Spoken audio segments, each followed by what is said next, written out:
and this club and MLSTA are actually the only three that were compliant for having a minimum of 100 kilometers per groomer. So it's hard to believe, I know. But anyway, so the Happy Wanderers out of Baysville, they had around 130 kilometers. So I think it was about 10 kilometers that, again, on paper, we shifted to Tall Pines as well. And then they have almost 10 kilometers of whatever that, the road where their shop is. I remember that road. You know? Oh, Quagmire Lake Road. Yeah. So that area, the municipality won't allow them to go off the road, like onto the ditch, and that's that area. So that's what they kind of use as their divider of having one groomer at the shop and coming this direction, and the other groomer on the other side going the other direction. And then for Highland Rovers, what we ended up doing was we pushed some of their trails into Diawana's area, and then moved part of Diawana into Hill and Gully. So Diawana's Huntsville, Hill and Gully's Port Sydney, and then remove a groomer from Port Sydney because they weren't anywhere close to even being able to sustain two groomers. Yeah, so these are all the things of juggling that took place over a series of four groomer meetings and 2 board meetings. Yeah. I have a question with trails. Can I ask the question now? So the infamous trail to Curry, over the bridge over the. I have a meeting this afternoon where that'll be open next year. It will be open next year? Okay. Okay. More than fingers crossed. Okay, so but that was a major, that's been a major. Yeah, so I have a meeting this afternoon with Bill Verity, who owns the property adjacent to Pollock. Yeah. And he has mapped out, he's bringing maps today to show me where he wants the trail cut in. So you're going to make a new trail then? They're making a new trail through his property that'll connect. So across the Big East River instead of going that way. Yeah. And you're going to do that this summer? Hopefully, if you actually get it. But that is Highland Rovers Club. I know, but it's word. Yeah, but so we know the landowner. So what I'm going to recommend is that Bill and I go out and mark all where the trails are going to be and coordinate with that club to get the work done. That would be a major. Yeah, probably. I don't know when he wants to cut the trail in, but probably in the fall. Are we going to coordinate with them? They going to coordinate with us? Well, it's their club, so yeah. Yeah, probably. Well, work. Yeah. Yeah, I mean that's what I'm thinking. We'll come in from one side and they'll come in from another. Make it a team effort on that one. Yeah, good idea. So yeah, I got a meeting with Bill Verity this afternoon. Well, that's good news. Yeah. I know it's not really our, but it's such a big driver. Yeah, it impacts all of us. You can go to Bird. You can go to Kearney. It's a key link. It's a key link. It's a key link. We need to do what we can. So that is on my agenda for this afternoon. The other one, 77 Old Highway through for us. When's that going to get busted through? Got talking Limberlost folks. It's never going to happen again. Never going to happen. Limberlost is completely against it. Steve's been in to talk to them. I've been in to talk to them a couple of times. Steve was in last week again. So with that, with doing all the landowner online tool portion last fall and then into the winter, I found that there's actually a road allowance right next to the property that they shut us down from. So I was kind of getting excited, and we were already talking about how we were going to get to this road allowance because there's already landowners with permissions, and we were going to use the road allowance to get off of the private land out to Limberlost Road. And then we found out, or I found out anyway, in the wintertime that Limberlost actually purchased those next 2 properties as well, and they've said no. So right now what we're looking at is if we can do anything, it has to be a 3.3 kilometer road allowance broken through from Miller Hill Road out to Limberlost Road. And we haven't even started on anything like that at this point. It's all rugged terrain. Whether or not we can even get through, I know from looking at the maps and stuff that there's a lot of water in that area, so I don't know if we can even get through. And I think the reason that the trail is as windy as it is, and probably Scott would know better, but is because of all these marshes and ponds that you can't get it through. You have to go around. Can I just ask a question? Because the owners of Limberlost Forest are also the owners of the other. Sorry? The Halberton Forest. Yeah. Yeah. And Makes no sense. It makes no sense, does it? I mean, They- It makes snowmobile, there's, They purchased Halliburton Forest and that operation was already in place and they actually rely on it. See, this group of people are there to be nice, they're there to make money, their businesses. So yeah. Halliburton Forest, they're making money off of the snowmobiling. If you take a look on their website, you'll see the development that they're doing up here in Limberlost, the new golf course, and they're not calling them cabins, they're calling them something else, but basically they're like housekeeping cottages, so they're in it to make money. Limberlost, Reserve, Limberlost Forest, we have 250,000 visitors a year on that property. Okay. Yeah. Anyway, so for the district stuff, there's really not much else to say. As permit sales go down, so does funding get cut back to the districts, and we just have to try and work with it. We did change our process this year from what had been the past few years that I've been going to the board meetings, and made it so that people were getting, when I say people, clubs were getting equal amounts of budgeting to spend on their trails. When they give you an example, on the trail budget is $6,000. So for $6,000, you're supposed to repair your culverts and your bridges and do your grading and replace gates and that kind of stuff. And the last invoice that I received for grading, which was just literally filling in holes from ATVs, worked out to almost $2,000 a day for the excavator. So $6,000 is gone. The blink of an eye. So it doesn't go very far, unfortunately. Is that also include signage as well? Pardon? Is signage included in that 6,000 as well? Yes. So, Just to go back to the criteria for the rural line. What other criteria besides kilometers trail? That was it. So rather than looking at the big picture, the Board of Governors voted on strictly kilometers of trails, and that was immediately resisted by people within our district for sure because of all of our barriers and whatnot. And then we do have clubs in our district that are fairly new that are very high hour producers because they only groom rail trails in the Midland and Penetang early area. But when the Board of Governors when I asked on numbers as how this stuff is being passed, I was told that basically a third of the governors are in agreement with our district saying that we have to have a more all-encompassing view on things and looking at things. And the other 2/3 just raise their hand and vote for whatever's put in front of them. And it seems to be a huge problem. And again, it's all volunteers. So some volunteers are committed and some aren't. It sounds like only about a third went up the bog.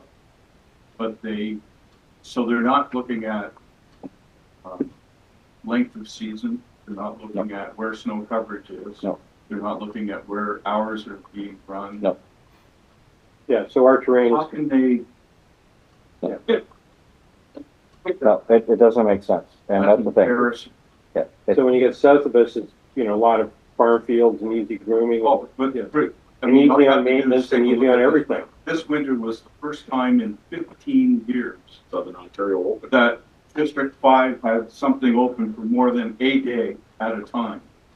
District 9, half of District 9, that's the first time in 10 years that they've had stuff open for more than a day at a time. Like, that's insane. Like, it's just not, because they 15 years ago when I sat at that table, we were talking about shutting trails down that didn't have a season. And you can't keep 3,000 kilometers of trail open just in case we get snow. Or they get snow. So again, currently and I think the same policy was there when you were sitting there, Paul, that if a trail is open for 72 consecutive hours every 2 years, it's deemed to remain a trail on the system. So when you're saying they're open a day, somehow they're making it look like 72 hours, because I know for sure Fleet is like It's not even 72 hours. It was, all they had to do was turn it yellow for one time. it's 72 hours now. Yeah, so it's 3 days. So, but again, with saying that, when you're looking at, so anybody that's from Southern Ontario, Southwestern Ontario, like John, who's still on our call here. You know, he has trails that go across this field where they can open the trail with 6 inches of snow without ever putting a groomer on it. They just have to run a quad or a sled across to make sure it's safe, there's no trees in the way, and they can open. Whereas here, you know, that's not happening on any of our trails, right? We don't have a couple of feet of snow to get packed in and ice or freezing into the wet spots. We're not opening, so there's no comparison. And no consideration for differences. No, oh no. It's just Topography, geography. By having a little more criteria, like hours of grooming, length of season, number of kilometers of grid, that gives you a little more of an idea of how you should be allocating your resource. I mean, down in District 5, they could eliminate half of the groomers down there, and it still would not negatively impact when they can open. Yeah, that's right. How do they determine the 72-hour window? Is that? Again, the board, It's an arbitrary number Yeah. that, No, but how do they judge that it has been 72 hours? the ITG, so that you look at on, well, Yeah. you're, So do they use GPS data that's? yeah, exactly. So that, so, and for instance, for our club, the last few years, I've been the one that's looked after making sure the trails are yellow or green, which this is the first year we had some green stuff, or red. And yeah, so literally it's somebody from the club that phones into the district or emails the district coordinator or the administrator, and that person on the computer literally turns them off and on. And as soon as she touches that computer, it's all being tracked. So where there's people that work at a Barrie for fleet, and all they do is look at computer data and generated data regarding trails and routes, and it's all this numbers for us. But those hours are pulled out of. Yeah. Yeah, and then at the end of every season, the hours have to be reconciled.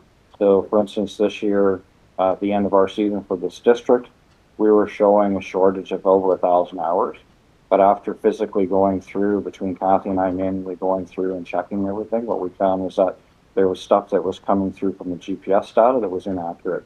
Those simple things like the GPS data is not tracking every second. Sometimes it might ping 10 seconds or 20 seconds or even a couple minutes. If it starts pinging at the rate of a couple of minutes, you start losing data, especially when you're in windy trails, because a straight line over, let's say it's 3 minutes, a straight line over 3 minutes at 20 kilometers an hour on the GPS data is showing a shorter distance than if you're actually winding through the trail.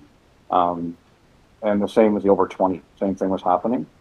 Or under 20, there was data showing as being over 20 kilometers an hour. Our club, I watched it all the time, and a couple of times I sent texts out to operators saying, make sure you stay under. And literally, we would have had a total of a few minutes, maybe 3 or 4 minutes, but we were showing over 100 hours. And again, I went back and said it's physically impossible. So they had to rejig all their hours to get us to what I was saying, the 578 that we'll get paid for. But it is all coming from computer generated data. Yeah. I actually don't have anything else to say about the district stuff or the way everything's working right now. So it's working fairly well. The only thing I really want to say is I really want to stress for people to make sure they're buying permits for their sleds. If you have multiple sleds, try and make sure if you're running them on the trails that you buy a permit for it, because the permit dollars are what funds primarily our operations. And without those permit dollars, then we'll just keep getting smaller and smaller. But at the same time, I've done, have a lot of sleds with the family. Mm-hmm. We must have done over 15, 20,000 kilometers, all of us, across 4 or 5 sleds. We've never been checked. Mm-hmm. Don't get me wrong, I buy my permit, that. Yeah. But never has been, and I went all over. No, but it used to be far more often. Do we ever check permits anymore? Occasionally, but again, it's hit and miss.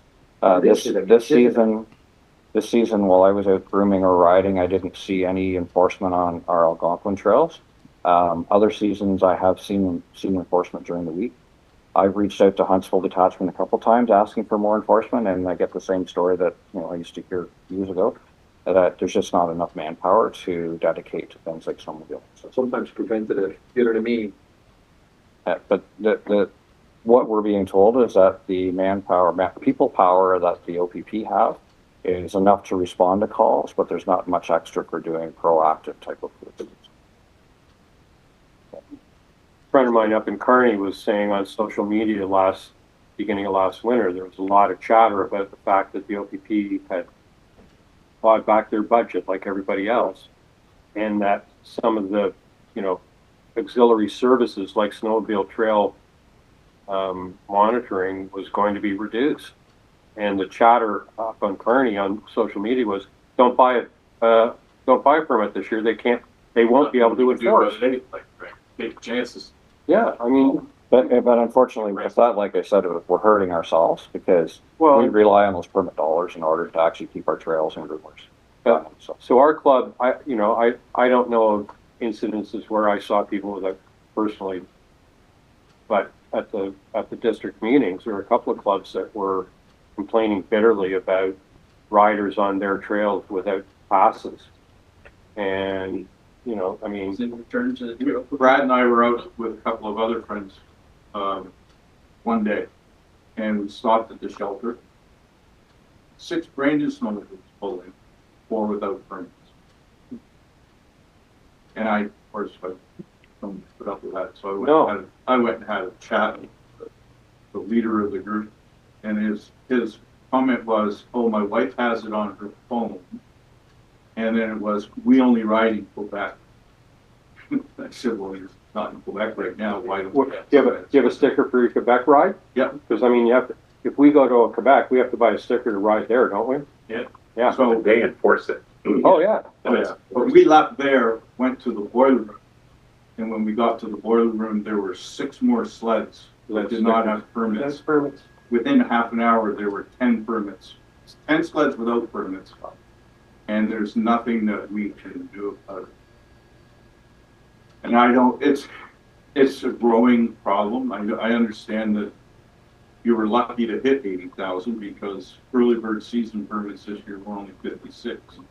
We've never sold that few permits in as long as I've been involved with snowmobile. That's a We've reflection. never had that few. Yeah, that was definitely a I reflection think of that- last winter, because yeah. even snowmobile sales. We'll see what happens this year, but still, it's revenue generated, right? But if you've got 30,000 people who rode this winter without a permit and didn't get caught, They'll do the same thing next. Well, just that eight ball, those 10 sled, that's $2,000 of revenue that OFSC didn't get, roughly. closer to 3,000. Close to Yeah, 3 if it's mid-season purchases. We don't need to have trail ward, not thing anymore. No, And enforce. The OPP came to the OFSC and asked us to stop. We had to become ambassadors because they were worried about us getting shot. They were worried about a trail patrol person being injured on the trail by an irate snowmobile. When they said that, then it was, That was part of the stop program. no, it was different. Stop program is completely different. Stop program, or they were actually the stop program, they were Constable. actually sworn in as Constable. special constables. But same thing, the whole reason why all those programs were shut down was all about safety. You know, even with people that are in policing, it's all about officer safety, and you won't see a single, an OPP officer by themselves going out on a trail. Because if there's an incident that they can't get themselves out of, then they're done. So again, that's changed when I started 36 years ago.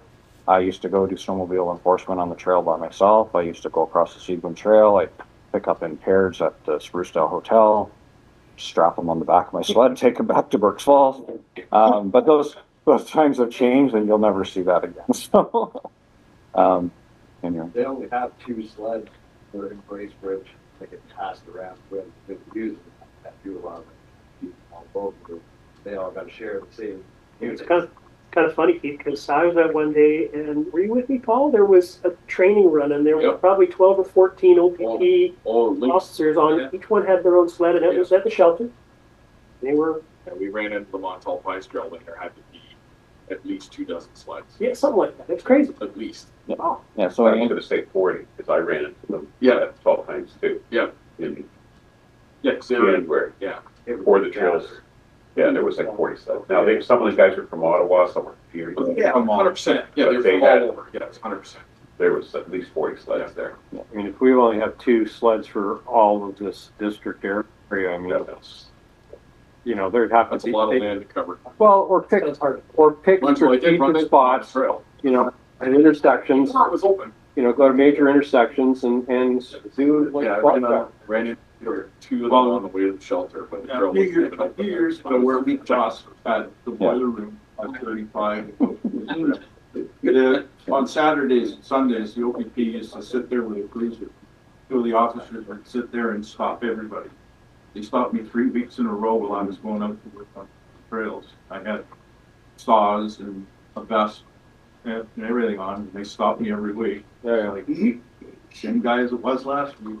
well, anyway, all right, I mean, that's a top down, like, that's head office kind of, policy to try to get, you know, more engagement from OPP. We're all losing when we as a group don't have the support from enforcement. That would be another year without any new rooms being purchased. Okay, thanks, Steve. Any other questions on, district operations or anything like that? So when they are saying you have to reduce the groomers, are they going to be selecting the older groomers too? Well, what we did at the district level is we went through our fleet and we selected, well, one that's been out of commission for a year now, but we selected it as one of them, and then we selected the two old BR units that the district has. Again, whether or not Fleet and the Bog and Fleet Trails and the Bog will all approve what we've selected. And we also had, well, we selected because the group drag has to go with each one. So we have a spare drag that's been sitting at Bruce Bruce for the last few years. Another one identical to it that's sitting in Bracebridge, and then an older Mogul Master that's sitting in near Port Severn that haven't been used for years. So those ones, you know, it only made sense to select them to go out. And the reason why the MTNs haven't been used is because most of the clubs don't like the finishing product of the MTN compared to a Mogul Master. And the clubs that have two drags, that some of them will have, for instance, Tall Pines and Highland Rovers, they have drags that they use for opening the trails when they're still really rough. And then once we do get a good base, then they put on their good aggressive Mogul Master. And you'll see the difference when you ride the trails. If you're riding our trails and you go into where they've gone with an aggressive Mogul Master, it's almost like a sheet of ice when they've gone over it, compared to ours, which don't pack in hard like that. But we don't have the luxury of having the two drags. We have two that are identical, so it doesn't really help us out. Anyway, so that's the reason behind it. And the old ones have to be new ones, basically because we're required, each club is required to maintain their products or their groomers. So when we give them back, we can't give them a broken one. It has to be good and running. So, yeah. Is there any rumor sharing, like for when groomers go down for extended period of time? Well, so for this past season, as an example, the Tall Pines unit had been down for a year at that point. It's been sitting up in Lively being repaired, and they've given up on it. It's going to be a parts machine now. So before the season even started, I allocated our district spare to them, which is an old BR. Within the first week, that BR started having drive issues, and it just wanted to turn all the time. So that one went down. They still had their Husky running well, but again, they have heavy traffic like we do. So then I reached out to FSC to get another unit, and we got this old, what it was called now? Lamb truck. Yes, this old Lamb truck. And it was plagued with issues. So the 3 units that were sitting in Tall Pines, only one actually had any hours put on it. The Lamb truck, I think, had 11 hours for the whole season. The VR had about 150 because it was broken more than it was working. Over in Port Severn, their unit went down, drive went out of it middle of the season. The quote to get the drive repaired and also needs tracks was almost $60,000. It stayed down. The neighboring clubs covered off their trails the best that they could.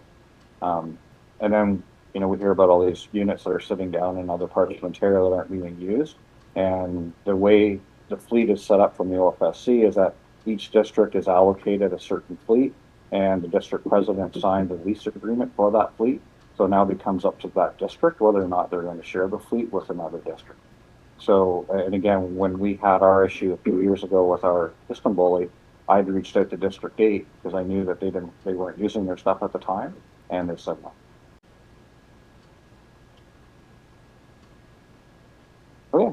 It's a big family until it's not. Yeah, exactly. That's correct. It's gone. Yes. Okay, thank you, Steve. Any other questions? All right. New old business, item 9, summer projects. We now have a lease agreement with Blue Spruce for our groomer storage space. So once the survey's been done, they'll do the foundation work to do the building.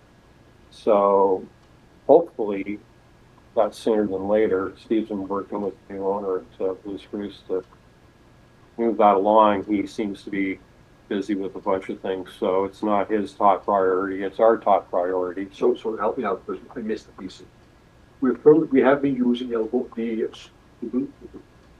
Spruce. the Blue Spruce shelter for many, many years. We don't have a shelter. We've been using their property, and we have a tarp over our groomer in the summer. We're not able to use the garage we use. We can use the garage for maintenance. They're allowing us to pull the groomer in for maintenance. We do have once a week. Once a week? Once a week. Yeah, we have a tool shed area, like we have our own tools in that shed area for maintenance and stuff like that. So we are using that. That's not going to change. It's just keeping it out of the sun and out of the snow. So when we say shelter, there was down in Gravenhurst, they had 2 containers with the snow blasted this year. It's not a heated area, right? No, and it damaged the snow load, damaged their groomer, and they were out for a couple of weeks with that. But so we're trying to find. We've got a couple of designs already. Full barn. It's not going to be heated or insulated. It's simply keeping it out of the sun and out of the snow.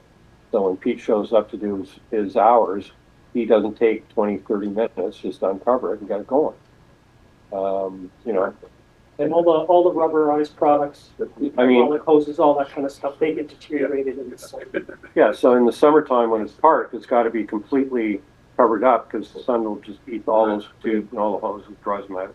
So, having a proper shelter that they can drive it in, clean it off. There'll be residual heat in there. If we ever get around to heating it up, we can, insulate it and heat it in years to come. But for the time being, let's get the shelter done. So it's early days. We don't have a timeline on that, but hopefully over the summer we can put a call out and either get manpower or volunteer suppliers or whatever we need to. It should be noted that Paul Michelin of Blue Spruce is donating the foundation work, so he is paying for the foundation work. We're not going to push him too hard on that. Yeah, so the stage it's at right now is the engineer that's helping out with that wants for the side of the building to be dug out before he actually does the engineer drawing. And I'm not sure if that area is dried up yet, but it's typically quite wet. So once it's dry enough for them to dig out the side, so the engineer can actually physically inspect it before he does his drawing. Because they're going to put foundations up the foundation, so they want to know what's there. Yeah. It's in addition to the existing shop. It's off to the side. Are you going up the side? Side. Towards Highway 60. Oh, on the back. Off our the where we go. Anyway, so once the engineer does that and does the drawings, then we'll be able to, I'll stay working with Paul and we can put together our material list and start working with what we need to do. Do you have a budget in mind or Our budget? do you have a budget? Yeah, our budget is the money that the Algonquin Snowmobile Club has. So what that means is that we should be okay for material and all labor is going to have to be donated. So. We're trying to find a more central location. Yeah, so we ran into several issues with that. One of the things was the cost. So the only feasible cost with the money that we have was to actually do the sea cans with an actual proper roof instead of a cloth shelter over it. And the Township of Lake of Bays will not allow it. So centrally, it's Township of Lake of Bays, and they won't allow it. And I went through all the bylaws with them. There's no exceptions. It doesn't matter what the zoning is. They will not allow it. So we had offers from landowners in Dwight here. We've got property at the back. We put your container, shed, whatever you want to put back there. can't do it. So then the next option, so the pole barn that was mentioned was that the next cheapest build is a pole barn. So I had an engineer that did gratuity because he's part of snowmobiling, gave me a design for a pole barn, priced it all out at 3 different yards. The pricing on the material alone came to more than what we have as a club. And then you still need to have power, you still need to have the land, which the cookhouse was willing to provide land. But we also would need the ability to move the fuel tank. Like, it's not just the building, it's the moving of the whole operation. And it was just beyond the money that we have. I happened to be talking to Paul Michelin about it one day, and he offered up doing something there. So, because again, he wants to keep the groomer there for their business. And once he offered up, then we started working together, and we finally got to where we are today. So yeah. And he was supposed to be here today, but he's not. You hope to start, sorry, you hope to start it this summer, that's the plan. Hopefully it'll be functional for our season, start of next So season. the work of building, et cetera, to do that this summer. Yeah. Okay. Yes. That was the- Yep. Thank you. Any other new business that anybody wants to bring up? Do we have any other new business here that we want to bring up? Did you want it? Yeah. Because all 3 people aren't here, but 2 are on the thing. Well, we had some plaques made for volunteer appreciation. We've given one out already, but there are a couple of people that do outstanding, more than is required kind of work. And Blue Spruce is one of them. Very much. Yeah, so there's the one for Blue Spruce. Yeah. So again, we were going to acknowledge their generosity of allowing us to store our groomer there, to use it as a base. You know, they were gracious enough to allow us to have the fishing derby on their roads and in their parking lot, and use their parking area for that day. And it really made a big difference. It was, you know, I mean, it was a festival feel over there that day. It was a really great day. So, you know, as a thank you for that, John, who's on the phone. John. So for John, it's thank you for your help and support with heavy equipment and grooming. So I mentioned earlier that I kind of coordinate and facilitate, but John and Scott are the people that are jumping in with the tools and doing the work for us most of the time. So John loves working on heavier and large equipment. So thank you for John for that. And the donation of the roller. And yeah, and then he also fabricated for us a roller packer. It's made out of tractor trailer tires. So he did all the design and donated a lot of the material, all of his time, and trucked it up here as well. We used it this season for the first time. About half of our trails were rolled with that prior to opening, and the other half were not. And it was a huge difference by having the ones that were rolled. Was a huge difference with the base, noticeable difference in the groomer with the base behind it. Yeah, thanks, thank you. And for that. And with that, with it being a roller, it's not actually dragging the snow off the high parts, it's only continually packing it down. So it worked really nice. And then the other one is for Scott Hayden. So Scott's also out there, but he's also been looking after all of our small equipment. So the snowmobile and the chainsaws, the brush cutters, all that kind of stuff. So he gets those chains all sharpened up and everything started and running. And when it breaks, I ask him to look after him. He does. The snowmobile broke down a couple of times. He spent days taking it apart and repairing it, and then it broke again.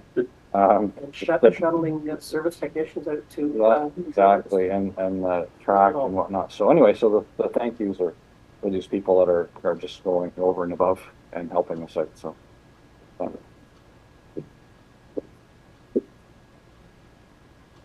Great, thank you.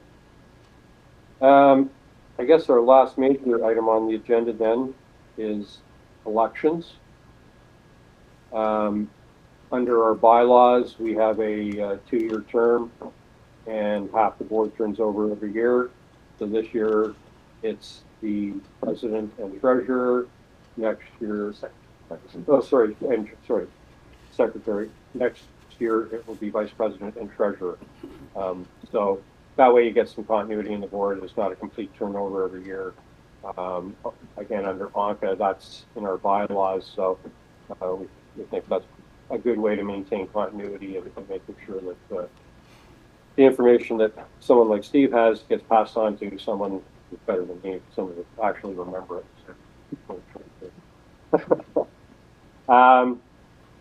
So this year for president, I'm volunteering, but we can take nominations from the floor. Are there any other nominations? Would anybody else like to be the president this year?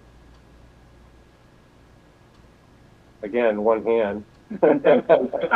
Where's my wife when I need her?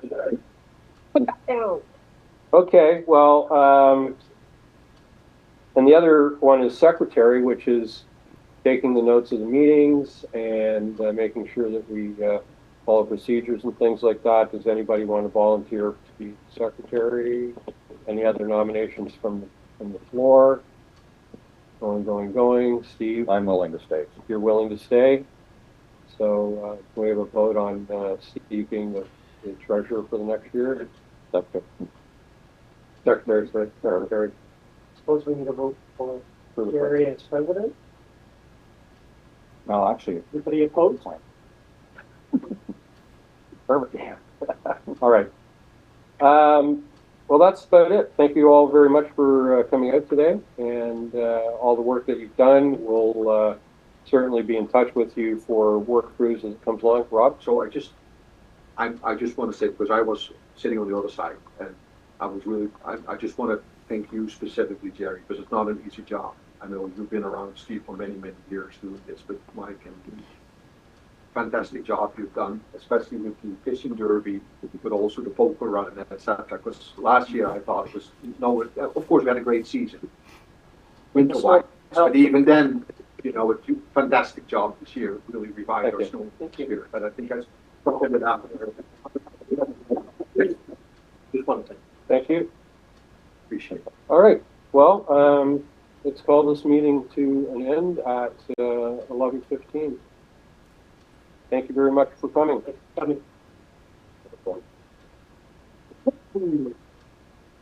Right. All right. Thanks everyone for attending. Yeah. Yeah.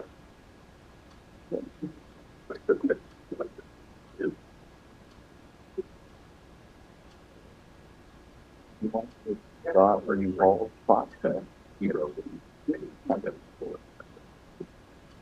that would have been the weekend before spring break. Weekend before that. These guests were staying at Spring Lake because they couldn't get a